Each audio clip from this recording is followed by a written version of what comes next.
একটা মায়ের তার সন্তানের জন্য অনেক মায়া থাকে, তাই না? যেটা পৃথিবীর আর কেউই দিতে পারে না।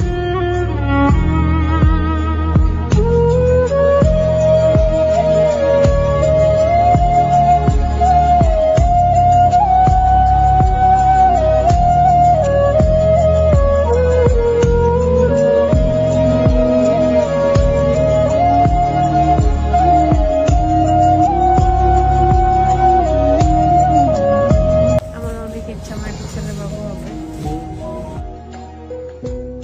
আমিও যখন বাবু ছিলাম তখন হয়তো বা আমার জন্য কেউ মায়া করেছিল, তাই না? কিন্তু সবাই সে মায়াটা ধরে রাখতে পারে না, আমিও পারিনি। এই বিষয়গুলো অনেক ইমোশনাল হয়, তারপরও কিছু করার নেই। না বলতে চাইলেও যেন মনে পড়ে যায়, বলতে ইচ্ছে করে। কেন এমন হয় বলেন তো?